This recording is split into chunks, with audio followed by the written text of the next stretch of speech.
യാദിനും ദാദിനും ദീനും ദാദാഗ തയ്യത്തിനും ദാദിനും ദീനും ദാദിനും ദാദിനും ദീനും ദാദാഗ തയ്യത്തിനും ദാദിനും ദീനും. ആലപ്പുഴ ജില്ലയിൽ വേമ്പനാട് കായലിന്റെ ഹൃദയഭാഗത്താണ് കേരളത്തിന്റെ നെല്ലറ എന്നറിയപ്പെടുന്ന കുട്ടനാട് സ്ഥിതി ചെയ്യുന്നത്. സമുദ്രനിരപ്പിന് താഴെ സ്ഥിതി ചെയ്യുന്ന കുട്ടനാട് ജൈവ വൈവിധ്യങ്ങളുടെ കലവറ കൂടിയാണ്. കുട്ടനാട്ടിലെ ഡീപ്പ് ഫാമിംഗ് ടെക്നോളജീസ്, വെള്ളം ഉള്ള കാലാവസ്ഥയാണ്. വെള്ളം നമുക്ക് പമ്പ് ചെയ്ത് ഔട്ട് ഡ്രെയിൻ ചെയ്തിട്ട് മാത്രമേ അവിടെ ചെയ്യാൻ പറ്റൂ. പാലക്കാട് വെള്ളം ഇറിഗേറ്റ് ചെയ്യണം, ജലസേചനമായിട്ട് നമുക്ക് കൊടുക്കണം. അതാണ് രണ്ടും തമ്മിൽ പ്രധാനപ്പെട്ട വ്യത്യാസം. കുട്ടനാട്ടിലെ നികത്തിയെടുത്ത പാടങ്ങൾ എന്ന് നമുക്ക് വേണമെങ്കിൽ വിളിക്കാം. ഒരു കാലത്ത് കേരളത്തിൽ, ഇപ്പോഴും കേരളത്തിൽ ആവശ്യത്തിന് അരിയൊന്നും കിട്ടുന്നില്ല. പണ്ട് കാലത്ത് കേരളത്തിൻ്റെ ആകെ അരി ആവശ്യത്തിൻ്റെ പകുതി കേരളത്തിൽ ഉണ്ടാക്കുന്നുണ്ടായിരുന്നു. വേറൊരു കുഴപ്പം, മറ്റ് സംസ്ഥാനങ്ങളിൽ നിന്ന് കേരളത്തിലേക്ക് അരി കൊണ്ടുവരാൻ, ഭക്ഷ്യധാന്യങ്ങൾ കൊണ്ടുവരാൻ വലിയ റെസ്ട്രിക്ഷൻസ് ഉണ്ടായിരുന്നു. അപ്പോൾ എല്ലാ തരത്തിലും ഇവിടെ നെൽകൃഷി ചെയ്യാനും അരി ഉൽപ്പാദനം കൂട്ടാനും അന്നത്തെ ഭരണകർത്താക്കൾ താല്പര്യം പ്രകടിപ്പിച്ചു. അങ്ങനെയാണ് കുട്ടനാട്ടിൽ കായൽ നികത്തി കൃഷി ചെയ്യുന്ന ഒരു സമ്പ്രദായം ഒക്കെ ഉണ്ടായിരുന്നു. എക്കോളജിക്കലി നോക്കിക്കഴിഞ്ഞാൽ എക്കോളജിക്കലി ഫ്രജൈൽ ആയിട്ടുള്ള ഒരു സിസ്റ്റമാണ്. പലപ്പോഴും വികസനത്തിൻ്റെ കാര്യങ്ങൾ വരുമ്പോൾ ഈ എക്കോളജി പലപ്പോഴും പുറകോട്ട് മാറിയിട്ടുള്ള ഒരവസ്ഥ കാണുന്നുണ്ട്. രാസജൈവ മാലിന്യത്തിന്റെ ആധിക്യം മൂലം കുടിവെള്ള പ്രതിസന്ധി കുട്ടനാട്ടിനെ ആകമാനം ബാധിച്ചിരിക്കുന്നു. മലിനീകരണത്തിന് മറ്റൊരു ഉപോൽപ്പന്നമായി രോഗാതുരിതം വർദ്ധിച്ചു വരുന്നു. ഞങ്ങളുടെ ഇവിടെ അമ്മാവന് ക്യാൻസറായിരുന്നു. തന്നെ എൻ്റെ അറിവിൽ 15 നാട്ടിന് ഏറ്റവും വലിയ പ്രശ്നം കൃഷിയൊന്നും സമയത്തിനൊന്നും ഇറക്കാനും എടുക്കാനൊന്നും പറ്റത്തില്ല. ഇപ്പം ഞാറ് പറിച്ചു വരേണ്ട സമയമായി, കഴിച്ചതേ ഉള്ളൂ. മഴ വന്നെങ്കിൽ ഇതെല്ലാം നശിച്ചു. വെള്ളപ്പൊക്കം കാരണം ഒരു തരത്തിലും ഇവിടെ ജീവിക്കാൻ പറ്റും. അതിനൊന്നാമത് എന്തെങ്കിലും ഒരു പ്രതിവിധി കണ്ടുപിടിക്കണം. കുടിവെള്ള പ്രശ്നം അതേ ഉള്ളൂ. കുടിവെള്ള പ്രശ്നവും വീടും കൂടുമൊന്നും ഇല്ലാത്തവരും ഒക്കെ ഇഷ്ടം പോലെ. ഞങ്ങളുടെ ഇതെല്ലാം ഒലിച്ചു പോയി, വീടെല്ലാം ഒലിച്ചു പോയി. കാലാവസ്ഥയുടെ വെള്ളപ്പൊക്കമൊക്കെ മൂലം ഇതുകൊണ്ട് ഞങ്ങൾ പുഞ്ചയ്ക്ക് ആദ്യം പറ്റിയ സമയത്ത് പാടശേഖരം പമ്പയാറിൻ്റെ സൈഡിലുള്ള ഭാഗത്ത് മട വീണു. ഞങ്ങൾക്കത് രണ്ടാമത് മട കുത്തി ആണ് ഇപ്പോൾ ഏകദേശം 1 മാസം മറ്റ് കൃഷികളെക്കാളും മറ്റ് പാടശേഖരങ്ങൾ 1 മാസം താമസിച്ചാണ് ഇപ്പം വിതച്ച് ഇപ്പം 8-10 ദിവസങ്ങളായിട്ട് ഉള്ളൂ ഈ പാടശേഖരം. ഇപ്പം കൃഷി താമസിച്ചുകൊണ്ട് അതിൻ്റേതായ ബുദ്ധിമുട്ടുകൾ ഉണ്ട്. 2 കൃഷിയാണ്, പുഞ്ചകൃഷിയും 2ാം കൃഷിയും. പല പാടശേഖരങ്ങളിലും 2ാം കൃഷി കഴിഞ്ഞ് ഇപ്പം പുഞ്ചകൃഷി ഇറക്കുന്ന സമയം കൂടാണ്. ഒരു 10-30% പാടശേഖരങ്ങളിലെയും 2ാം കൃഷി ചെയ്യാനായിട്ട് സാധിക്കുന്നത്. കാരണം ഈ കാലവർഷത്തിൻ്റെയും വെള്ളപ്പൊക്കത്തിൻ്റെയും ആധിക്യം മൂലം വെള്ളം പൊങ്ങുന്നതുകൊണ്ട് പല പാടങ്ങളും കൃഷി ചെയ്യാൻ സാധിക്കുന്നില്ല. പോരുവെള്ളക്കയറ്റം തടഞ്ഞ് നെൽകൃഷി വർദ്ധിപ്പിക്കുന്നതിന് വേണ്ടിയുള്ള തണ്ണീർമുക്കം ബണ്ട്, വെള്ളപ്പൊക്കം ഒഴിവാക്കുന്നതിനുള്ള തോട്ടപ്പള്ളി സ്പിൽവേ, ഗതാഗതത്തിനു വേണ്ടിയുള്ള ആലപ്പുഴ ചങ്ങനാശ്ശേരി റോഡ് എന്നിവയാണ് കുട്ടനാട്ടിലെ മറ്റു പ്രധാന വികസന പദ്ധതികൾ. പാക്കേജ് ആരംഭിക്കുന്നത് ഡോക്ടർ സ്വാമിനാഥന്റെ റിപ്പോർട്ട് പ്രകാരമാണ്.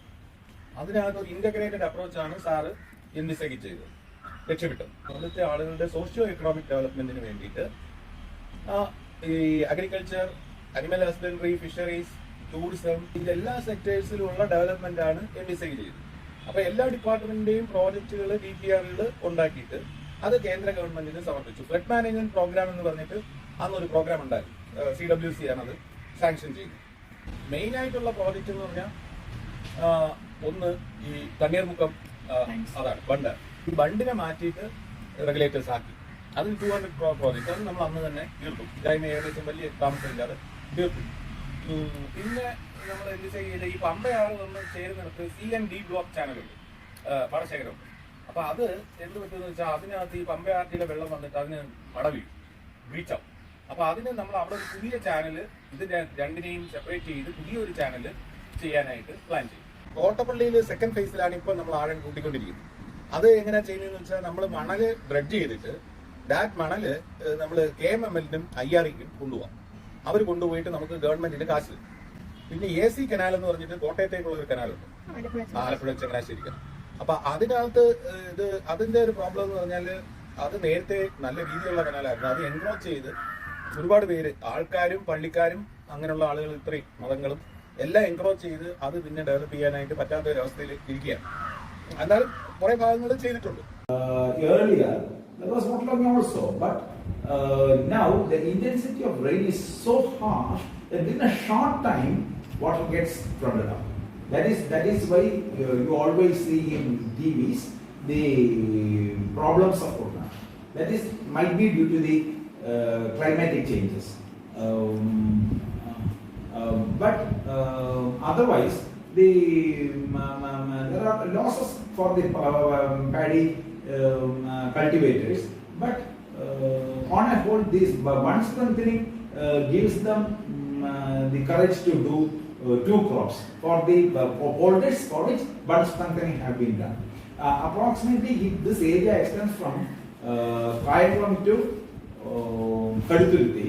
There are totally 746 polders as per the Agriculture Department's statistics, and we are improving the strength of the polders, the outer bunds of the polders, and then the Irrigation Department is giving facilities for the ingress of water and the egress of water, and also the motor sheds, etc.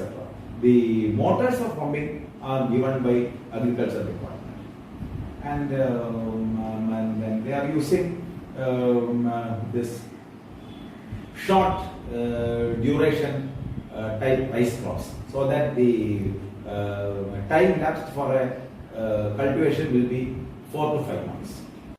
ആണെങ്കിൽ കൃത്യമാക്കാൻ ആ സമയത്ത് മറ്റുള്ളവർക്ക് കടവോ ലോണോ അല്ലെങ്കിൽ പണയം വെക്കലോ ഒന്നും ഉണ്ടാകത്തില്ല. ഇതിപ്പോൾ ഇങ്ങനെ തുറന്നു കഴിഞ്ഞാൽ ഈ പറഞ്ഞ കോർപ്പറേറ്റ്, ഞാൻ മുമ്പേ പറഞ്ഞ കോർപ്പറേറ്റുകൾ എന്താ റിലയൻസോ അല്ലെങ്കിൽ അംബാനിയോ അവരെ പോലുള്ളവരൊക്കെ കയ്യിൽ ഏറ്റെടുത്ത് കഴിഞ്ഞാൽ കേന്ദ്ര ഗവൺമെൻറ്റും മറ്റ് ഗവൺമെൻറ്റുകൾക്ക് സബ്സിഡി ചിലപ്പം കൂടുതലുമായിട്ട് കിട്ടുന്നു. ഇപ്പോൾ കുട്ടനാട് ഫസ്റ്റ് ഫേസ് പാക്കേജ് ഒരു പരാജയമാണെന്ന് പൊതുവെ ഒരു വിലയിരുത്തലുണ്ട്. അത് പല കാരണങ്ങൾക്കുണ്ടാവാം. അതിനെ എല്ലാം പരിഹരിച്ചു കൊണ്ടുള്ള ഒരു പാക്കേജാണ് കുട്ടനാട് 2 പാക്കേജ്. കുട്ടനാട് 2 പാക്കേജിനെ സംബന്ധിച്ചോളം നമ്മൾ വളരെ അംബീഷ്യസാണ്. എല്ലാവരും നമ്മുടെ പ്രതീക്ഷ നിർഭരരായിട്ടാണ് ഉള്ളത്. അത് നടക്കും എന്നാണ് ഞങ്ങളൊക്കെ വിചാരിക്കുന്നത്. കുട്ടനാട് എന്ന് പറയുമ്പോൾ കൃഷി മാത്രമല്ല, കൃഷിയുണ്ട്, മത്സ്യബന്ധനമുണ്ട്, അവിടെ ജനങ്ങളുണ്ട്, അവർക്കവിടെ ജീവിക്കണം, മര്യാദയ്ക്ക് ജീവിക്കണം, അല്ലേ? ഈ വികസന സങ്കല്പങ്ങൾ എന്നുള്ളത് അതിനൊരു അറുതിയില്ല എന്നാണ് പറയുക. അത് എത്രയും മുകളിലേക്ക് പോകാം. അപ്പോൾ ഈ ജനവിഭാഗങ്ങളെ എല്ലാം ഒരുമിച്ച് നിർത്തിക്കൊണ്ട് കൃഷി, മത്സ്യബന്ധനം, ഗതാഗതം ഇങ്ങനെയുള്ള ആസ്പെക്ട്സിനെയൊക്കെ പരിഗണിച്ചുകൊണ്ടുള്ള ഒരു വികസന പരിപ്രേക്ഷ്യമാണ് ഗവൺമെൻറ് മുമ്പോട്ട് വച്ചിട്ടുള്ളത് എന്ന്